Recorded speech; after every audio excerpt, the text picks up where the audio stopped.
Hello class, having a nice time? You can join. Yeah, but keep studying also side by side.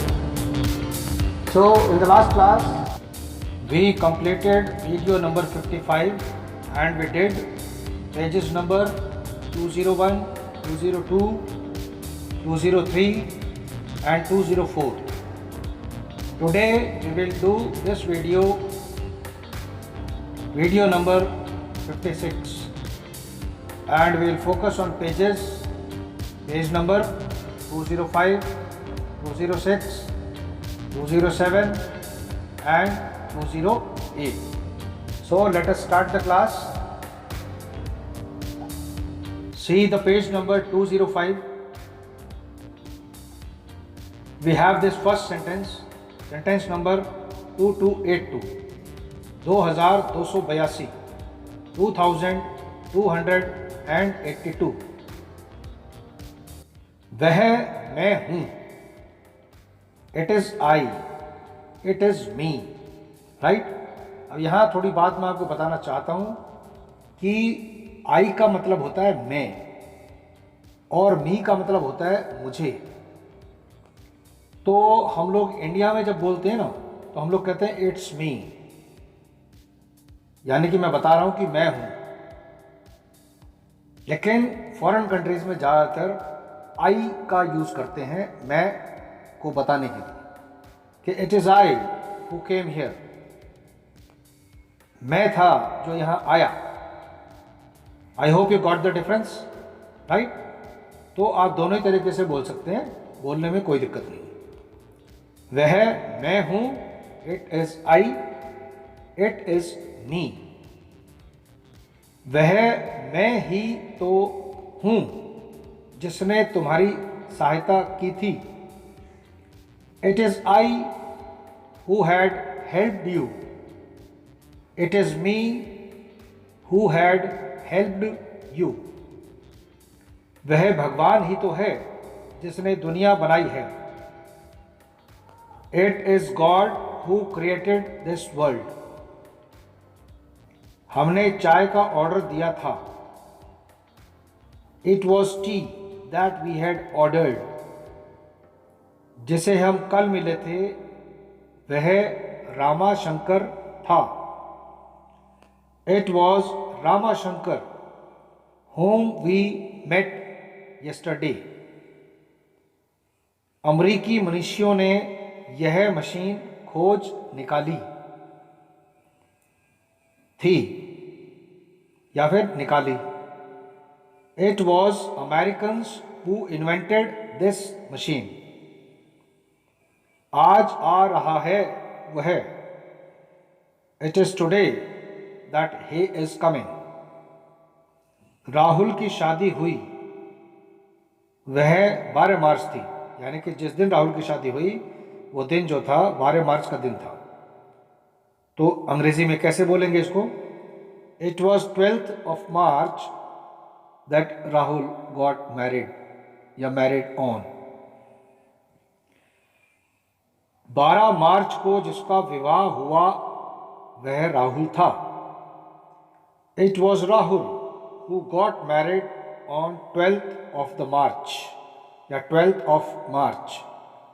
तो दोनों sentence में आप difference देख रहे हैं, सेंटेंस नंबर 2289 में और सेंटेंस नंबर 2290 में। तो इन्हें आप बार बार पढ़िए, बार बार देखिए, बार बार सुनिए, बार बार देखिए और इनको बोलना शुरू कीजिए अपनी डेली लाइफ में, राइट। इम्प्रूवमेंट तो डेफिनेटली आ गई होगी। अब तक हम लोग वीडियो नंबर 56 कर रहे हैं और मैं एक बार फिर कह रहा हूं आपसे कि आप सारी वीडियोस को सीक्वेंस में सुना करो। वीडियो नंबर 1, फिर 2, फिर 3, फिर 4। थोड़ा सा लेवल ऑफ सेंटेंसेस जो है वो बढ़ते जा रहे हैं जैसे हम वीडियो का नंबर बढ़ा रहे हैं, राइट। और ज़्यादा लंबी वीडियोस नहीं बना रहे, इसीलिए 12 मिनट, 13 मिनट, 14 मिनट बस। तो अगर आप एक दिन में 4-5 वीडियोस भी देखते हैं, यानी सवा घंटा भी बैठते हैं लगभग, तो भी बहुत बड़ी इंप्रूवमेंट आपके अंदर आने वाली, राइट। तो ये था पेज नंबर 205। अब हम चलते हैं पेज नंबर 206 पर। तो ये है पहला सेंटेंस, सेंटेंस नंबर 2291, 2291, 2291। हमारा अब जाने का समय हो गया है। It is time for us to leave now. अब रुकने का समय हो गया है। It is time to stop now. यह विचार करने का समय है। It is time to think. क्या यह हंसने का समय है? Is it the time to laugh? चलो बच्चों, सोने का समय हो गया है। Come on children, it is time to go to bed now. अच्छा मित्रों, अब जाने का समय हो गया है। Well friends, it is time to go now. नाश्ते का समय हो गया है। It is time for breakfast. मध्यावकाश का समय हो गया है। It is time for the interval. जब भी कोई प्रोग्राम होता है तो आधे समय के बाद में एक इंटरवल होता है। उसे आप लंच बोल लो या फिल्म के बीच का इंटरवल बोल लो, जो भी आप समझो, राइट। या कोई फुटबॉल का मैच, कोई मैच देखते हो आप, तो उसमें भी एक हाफ टाइम होता है, तो उसको हम इंटरवल बोल देते हैं। मध्यावकाश यानी कि इंटरवल।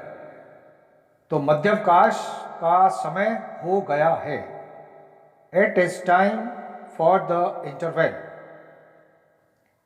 हमें अब घर को रंगना चाहिए, यानी सफ़ेदी बहुत पुरानी हो गई है, घर को सफ़ेदी कराते हैं।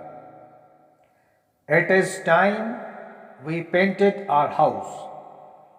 या फिर ऐसे बोलो, it is time that we painted our house. तो ये था पेज नंबर 206। अब हम चलते हैं पेज नंबर 207 पर। पहला सेंटेंस है सेंटेंस नंबर 2300, 2300, 2300। ओके। मुझे अब कसरत शुरू करनी चाहिए। It is time I started the exercise. It is time that I started the exercise. या फिर ऐसे भी बोलो इसको, It is time that I start the exercise. तुम्हें अपने बाल कटवाने चाहिए। It is time that you got your hair cut. तुम्हें अब बाल कटवा ही लेने चाहिए। It is high time that you got your hair cut.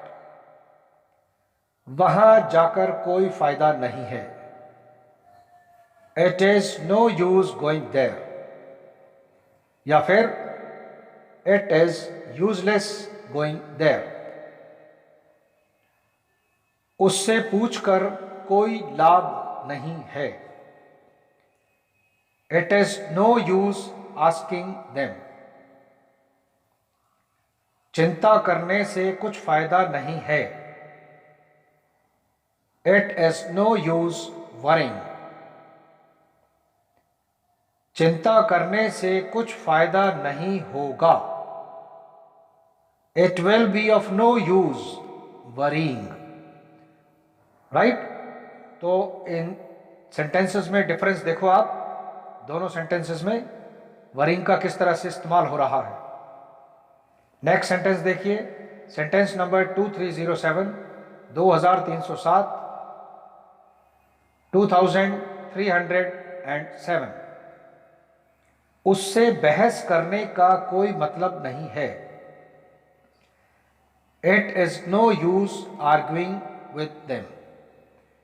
It is no use arguing with them. तो them का मतलब होता है वो सब। और अगर एक बंदे की बात कर रहे हैं तो हम हिम बोलेंगे, जैसा लिखा हुआ है ना मैंने यहां पर, हिम, कि उससे बहस करने का कोई मतलब नहीं है। It is no use arguing with him. ठीक है, डिफरेंस समझ में आ गया ना? दोबारा से सुन लो इसको आप। कक्षा शुरू होने का समय हो गया है। कक्षा शुरू होने का समय हो गया है। It is time for the class to start. Okay, तो ये था पेज नंबर 207। अब हम चलते हैं नेक्स्ट पेज, पेज नंबर 208 पर। तो ये देखिए पहला सेंटेंस, सेंटेंस नंबर 2309, 2309, 2309, 2309। इस विषय पर पुनः विचार करने का कोई अर्थ नहीं है। It is no use thinking of this matter again. इस विषय पर पुनः चर्चा करने का कोई अर्थ नहीं है। It is no use discussing this matter again. चर्चा करना मतलब डिस्कशन करना। क्या चिंता करने से कोई फायदा है? Is it of any use worrying? Is there any use worrying? तो दोनों ही तरह से आप बोल सकते हैं इसको भी। नेक्स्ट सेंटेंस देखिए, चिंता करके क्या फायदा है? What is the use of worrying? मुझे कुछ मीठा खाने की इच्छा हो रही है, या फिर मेरी कुछ मीठा खाने की इच्छा हो रही है। यानी आई feel like having something sweet. आई feel like eating something sweet. Okay, मुझे यहां काम करने की इच्छा हो रही है। I feel like working here. मुझे इतनी सवेरे कुछ खाने की इच्छा नहीं होती। I don't feel like eating anything so early in the morning. मुझे एक अच्छी सी गर्म चाय पीने की इच्छा हो रही है। I feel like having a nice hot cup of T. मुझे तैरने की इच्छा हो रही है। क्या तुम्हें आना है? I feel like going for a swim. Do you want to come? I feel like going for a swim. Do you want to come? Right. तो ये हो गया है हमारा पेज नंबर 208। बीच में सजेस्टेड वीडियोस आई हैं काफ़ी,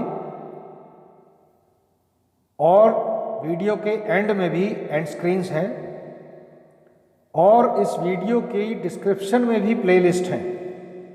तो एजुकेशन नाम की जो प्लेलिस्ट है उसके अंदर ये सारी वीडियोस हैं इंग्लिश वाली, राइट। और भी बाकी जो प्लेलिस्ट हैं वो भी बहुत मोटिवेशनल हैं और एजुकेशनल हैं। मैं रिक्वेस्ट करूंगा आपसे कि आप सब उन सारी वीडियोस को भी देखो, तो भी आपको पता चलेगा कि इंग्लिश और हिंदी को मिक्स करके कैसे बोलते हैं, किसी चीज़ को एक्सप्लेन कैसे करते हैं, कोई बात कैसे बताते हैं। तो आज की क्लास यहीं समाप्त करते हैं, कल फिर मिलेंगे। Thank you class, love you all, good bye, take care of yourself, look after your family, bye bye, love you all. जय भारत, जय हिंद, वंदे मातरम।